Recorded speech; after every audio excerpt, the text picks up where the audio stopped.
Okay, so Assalamu alaikum.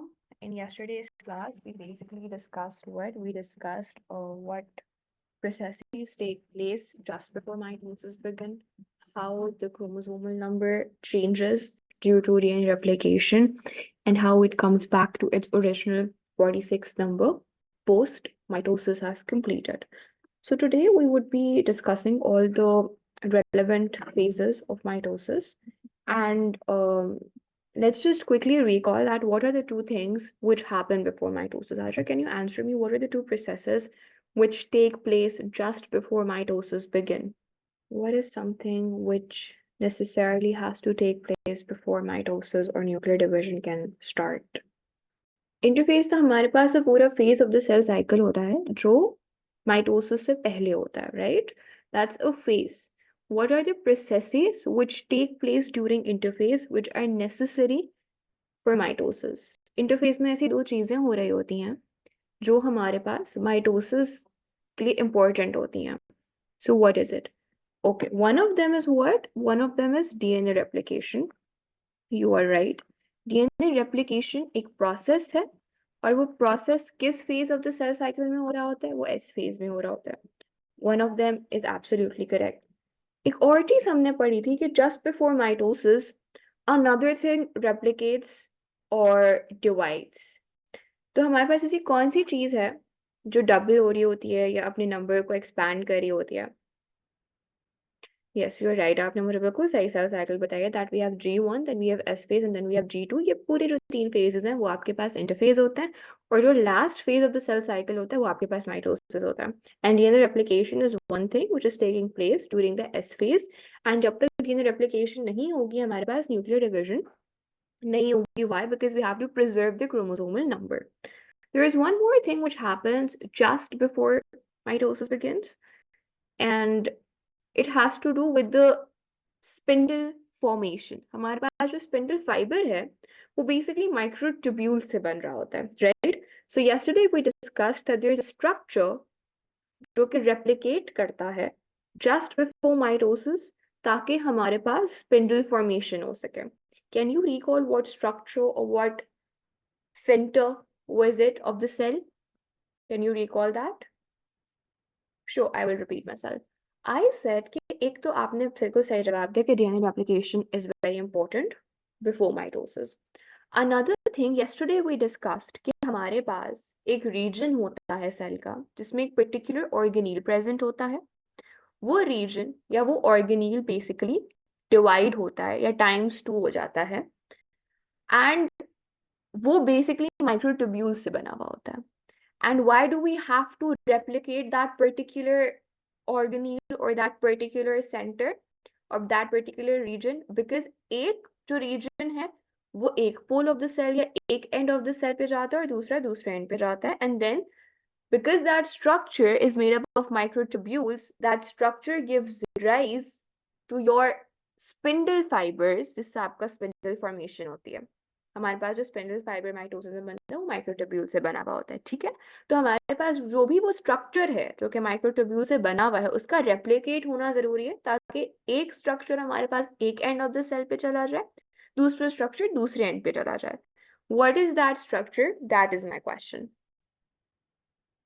Very good so basically आप centrosome कह सकते हो सेंट्रोजोम हमारे पास बेसिकली वो रीजन होता है जहां पर हमारे पास a pair of centriole present होते हैं नेचुरली अच्छा सेंट्रियोल हमारे पास खाली एनिमल सेल में प्रेजेंट होते हैं और इनकी जो सिग्निफिकेंस होती है वो खाली एनिमल सेल्स में ही होती है प्लांट सेल में माइटोसिस जरूर होता है लेकिन प्लांट सेल्स में क्योंकि सेंट्रियोल प्रेजेंट नहीं होता तो ये वाला जो प्रोसेस है वो प्लांट सेल में टेक प्लेस नहीं कर रहा होता है ठीक है there is some other way जहाँ से माइक्रोट्यूब्यूल्स ऑर्गेनाइज करती हैं अपना स्पिंडल बनाती हैं प्लांट सेल में बट जो ये मैंने स्पिंडल फाइबर वाली बात आपसे की है which is relevant to your centrosome और your centriole that is only for what that is only for your animal cells why because centriole is absent in the plant cell हमारे पास एक centrosome होता है जिसमें दो हमारे पास centrioles होते हैं normally but just before cell starts to divide or just before the cell enters into the process of mitosis हमारे पास ये जो एक सेंट्रोजोम है ये अपने आप को डिवाइड कर लेता है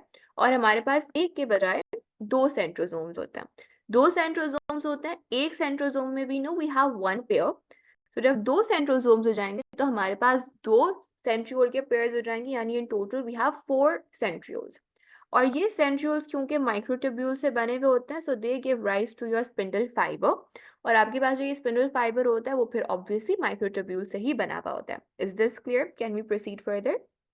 okay, so let's start with the process of mitosis. Mitosis is the form of nuclear division which produces genetically identical daughter cell. ये हम बिल्कुल start of the टॉपिक से यही अंडरस्टैंड करें कि हमारे पास माइटोसिस द न्यूक्लियर डिवीजन और ये genetically identical daughter cells produce करता है। ठीक है, now mitosis is divided into 4 stages, जो कि आपके पास सबसे पहली स्टेज होती है prophase, metaphase, then anaphase and telophase. इसको याद करने का जो शॉर्ट फॉर्म है वो हमारे पास पीमैट होता है। ठीक है, नाउ लेट्स अंडरस्टैंड कि हमारे पास प्रोफेज में क्या हो रहा होता है। अच्छा, if you see something like this, ठीक है,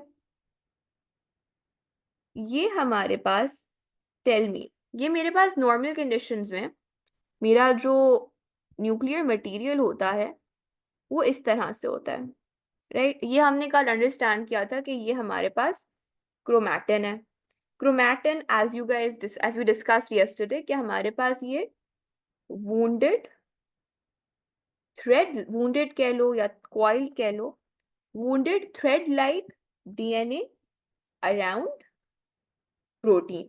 So basically when your DNA is coiled around histone proteins और वो एक थ्रेड लाइक अपीयरेंस दे रहा होता है, वो हमारे पास क्या होता है? वो हमारे पास क्रोमैटिन होता है। एंड नॉर्मली हमारे पास जो सेल है वो इसी तरह से हमें नजर आ रहा होता है, हाईली क्वाइल्ड हमारे पास हमारा डीएनए होता है around histone proteins.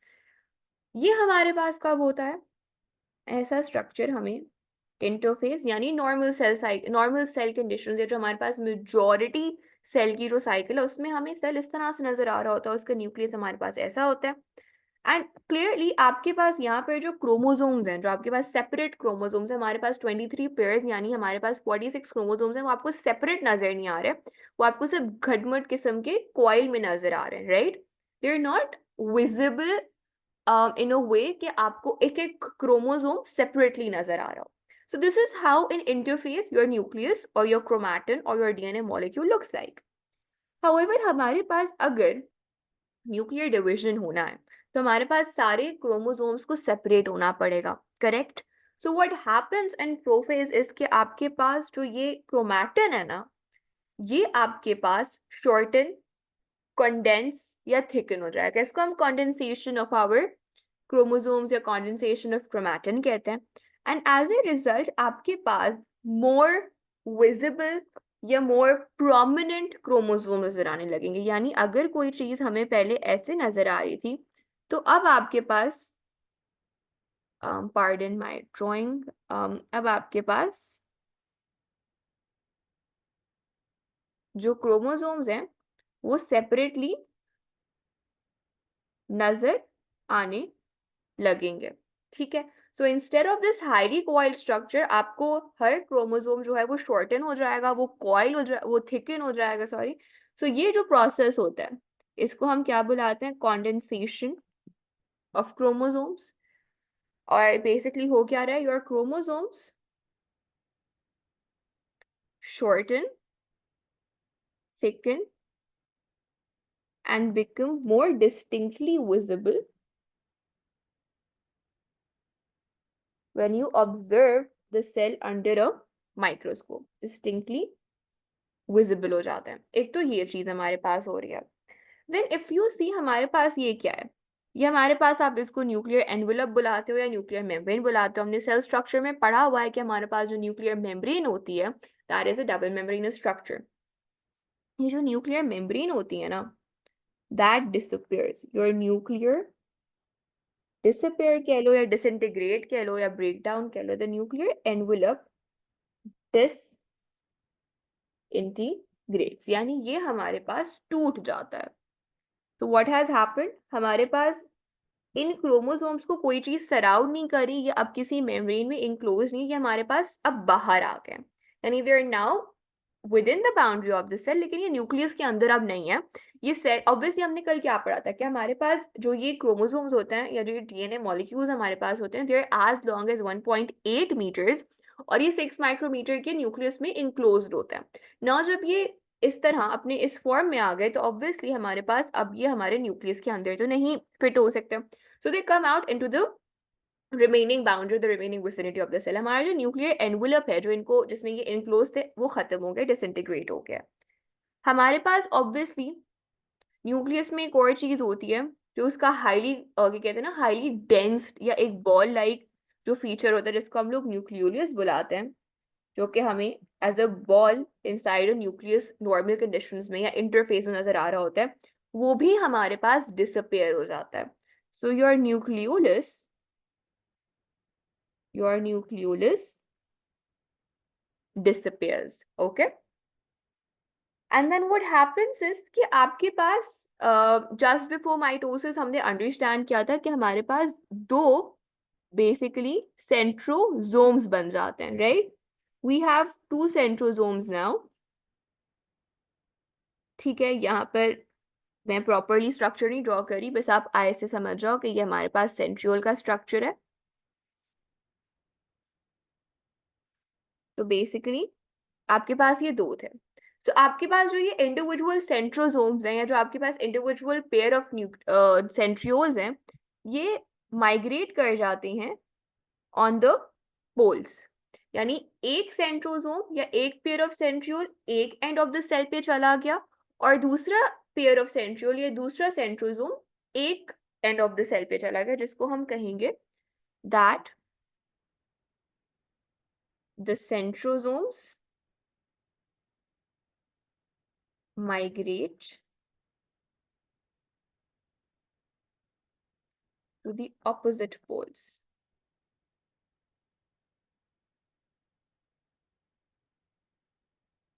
Then the last thing that happens is कि once ये हमारे पास migration हो गई, तो हमारे पास once this migration has completed, हमारे पास जो ये centrioles होंगे, they would give rise to what? They would give rise to spindle fiber। हमारे अच्छा, अभी obviously हमारे पास क्योंकि प्रोफेज का टाइम है, तो प्रोफेज में हमारे पास सब कुछ ही रिमूव हो गया है। क्या कहते हैं, हमारा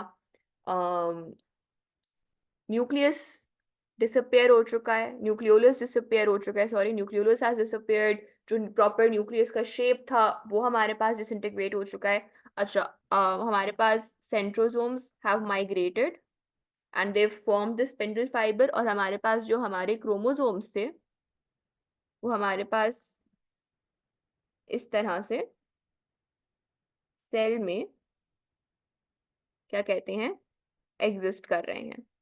ठीक है,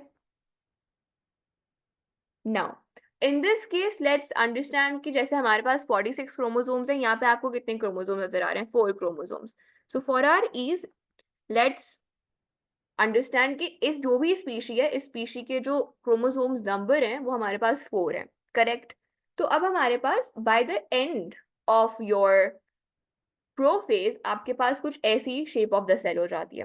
आप क्या क्या नोटिस कर रहे हो? आप ये नोटिस कर रहे हो कि आपका जो न्यूक्लियोलस है वो डिसअपेयर हो गया, आपकी जो न्यूक्लियर एनवलप है that has broken down, your chromosomes have now thickened and coiled, sorry, they have thickened and condensed, वो अपने ज्यादा विजिबल स्ट्रक्चर के तौर पे नजर आ रहे हैं, और आपका जो सेंट्रोसोम्स हैं वो ऑपोजिट एंड्स पर मूव कर गए हैं, उन्होंने स्पिंडल फाइबर्स फॉर्म कर लिए हैं, आपका पूरा स्पिंडल कंप्लीट हो गया।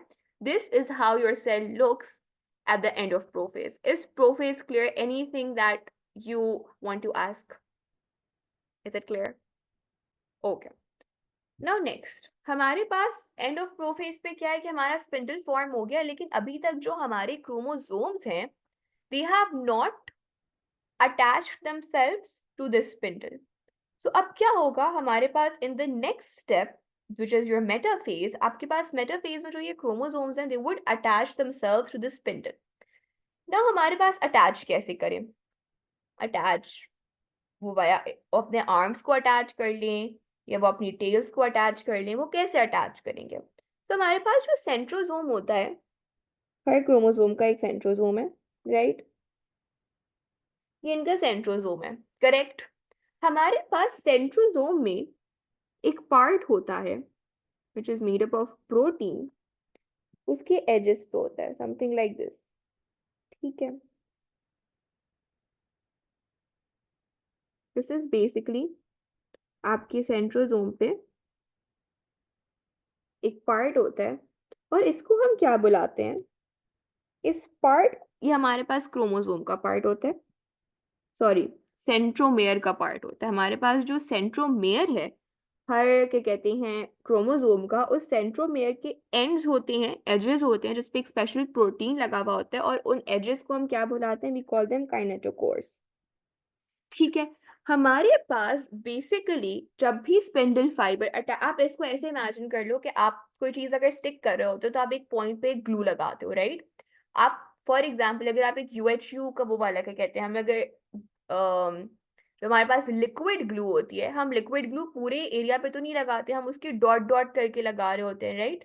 सो उसी तरह से imagine that kinetochore is part of the centromere, ठीक है। और वो बेसिकली एक ग्लू की तरह काम कर रहा है, या आपके पास एल्फी की तरह काम कर रहा है। वो पूरे सेंट्रोमेयर पे हमारे पास वो प्रेजेंट नहीं है, वो एडहीसिव वाला पार्ट या वो स्टिकिंग वाला gum part.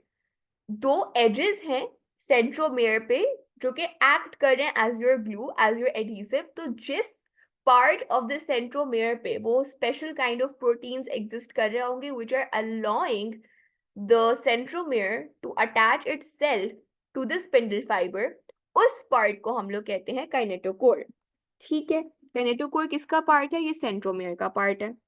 Now let's see what is happening in our metaphase. तो हमारे पास जो हमारा सेकंड स्टेप ऑफ माइटोसिस है वो क्या है, वो मेटाफेज है।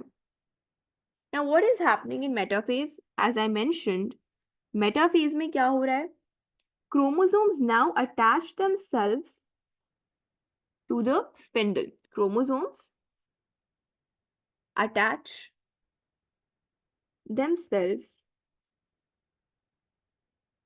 to the spindle fiber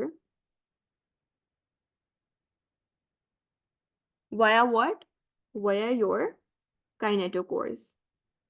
So they are attaching themselves via kinetochores. Kinetochores हमारी किस चीज का पार्ट होते हैं, ये हर क्रोमोसोम के सेंट्रोमेयर का पार्ट होता है। So they are part और the edges आप कह लो of centromere, ठीक है। अच्छा, अब सवाल ये होता है कि हमारे पास जो ये अलाइनमेंट हो रही है, ये अलाइनमेंट किस तरह से हो रही है, लाइक हमारे पास किसी कहीं पर भी जाके क्या अटैच हो जाएंगे। फॉर एग्जाम्पल क्या ये इधर जाके अटैच हो जाएगा, ये इधर अटैच हो गया, ये फॉर एग्जाम्पल इधर अटैच हो गया, एंड सेकेंड, और ये इधर अटैच हो गया। डू यू थिंक इस तरह की अटैचमेंट पॉसिबल है, is it correct, what do you think, क्या रैंडम अटैचमेंट हो सकती है क्रोमोसोम्स की via spindle on the spindle fibre, randomly वो किसी भी पॉइंट पे जाके स्पिंडल फाइबर से अटैच कर सकते हैं, do you think that's correct. Okay, so yes you are right. हमारे पास होना क्या है, हमारे पास सेल ने हाफ में स्प्लिट होना है, correct, that's the purpose of mitosis, right. हमारे पास हमें आइडेंटिकल डॉटर सेल्स बनाना है, जेनेटिकली आइडेंटिकल डॉटर सेल्स। अगर हमारे पास रैंडम अटैचमेंट हो जाए क्रोमोसोम्स की, सो इट इज पॉसिबल कि हमारे पास जब सेल डिविजन हो, जब हमारे पास कंप्लीट साइटोप्लाज्म डिवाइड करे, तो इट इज पॉसिबल कि अगर हमारे पास इक्वल डिवीजन या इस तरह की अलाइनमेंट क्रोमोसोम्स की नहीं हुई भी, तो इट इज पॉसिबल कि जब डिवाइड करें तो एक साइड पर ज्यादा क्रोमोसोम्स चले जाएं और एक साइड पे कम क्रोमोसोम्स हो, as you can see in the diagram. So it is not correct, why, because फिर तो हमारा क्रोमोसोमल नंबर प्रिजर्व नहीं होगा। So the chromosomes they basically attach on the equator of the spindle। equator क्या होता है, equator हमारे पास एक imaginary line होती है जो कि हाफ में किसी चीज को स्प्लिट कर रही है, correct. so let me copy this diagram, just a second।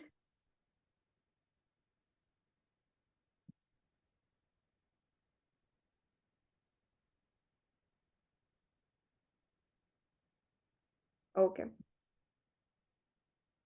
ये हमारे पास प्रोफेस था। नाउ हमारे पास इस सेल का एक इक्वेटर होगा, right? Now what happens is कि ये अपने आप को मैं इस तरह से नहीं शो करती क्योंकि फिर बहुत डर्टी हो जाएगी diagram. Let me just show the chromosomes as a stick. So for example हमारे पास क्रोमोसोम्स इस तरह से अलाइन करेंगे. This is one chromatid, this is another chromatid, और ये उनका सेंट्रोमेयर है. The centromere has to be on the spindle fibre. Just a second. हमारे पास सेंट्रोमेयर से हमारा अटैचमेंट होगी. वाई? बिकॉज काइनेटोकोर कहाँ पर है? काइनेटोकोर हमारे पास हमारे सेंट्रोमेयर पे. तो ऑब्वियसली हमारा जो सेंट्रोमेयर है वो अटैच्ड होगा स्पिंडल फाइबर से, राइट? फिर हमारे पास ये दूसरा हमारा एक क्रोमैटिड, ये इसका दूसरा क्रोमैटिड, ठीक है. And here is your centromere. अच्छा, हमारे पास जरूरी नहीं कि सेंट्रोमेयर सेंटर या बिल्कुल ही करेक्टली डिवाइड कर रहा हो हमारे क्रोमोसोम्स को. कुछ क्रोमोसोम्स बिल्कुल इक्वली डिवाइड होते हैं और कुछ क्रोमोसोम्स इस तरह के होते हैं, और ये उनका सेंट्रोमियर होता है. So different chromosomes have different locations of centromere. तो जरूरी नहीं कि सेंट्रोमियर से आप सेंट्रो से ये इमेजिन करो कि centromere has to be exactly in the middle of the chromatid और in the middle of the structure. No, the centromere is basically the point where two chromosomes are connected और are bonded और are attached, ठीक है. सो जरूरी नहीं है कि centromere exactly आपके कहाँ पर हो, आपके मिडिल में हो. तो मैं ये डायग्राम भी आपको दिखा देती हूँ so that you have this clarity. जैसे यहाँ पर ये एग्जैक्ट सेंटर में नहीं है. ओके, इफ यू सी यहाँ पर भी एग्जैक्ट सेंटर नहीं है.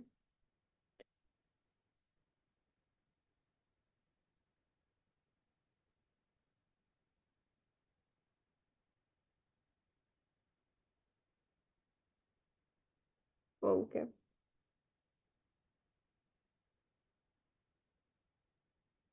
नाउ हमारे पास इस तरह से they align themselves on the equator of this spindle. तो हमारे पास मेटाफेज में दो चीजें हो रही हैं. The chromosomes are now attaching themselves to the spindle fibres via kinetochores. Kinetochores हमारे पास एजेस या पार्ट ऑफ द सेंट्रोमेयर होते हैं. और ये अटैचमेंट किस तरह से हो रही है? They align chromosomes align at the equator of the spindle. ठीक है जी. तो ये हमारे पास बेसिकली मेटाफेज है.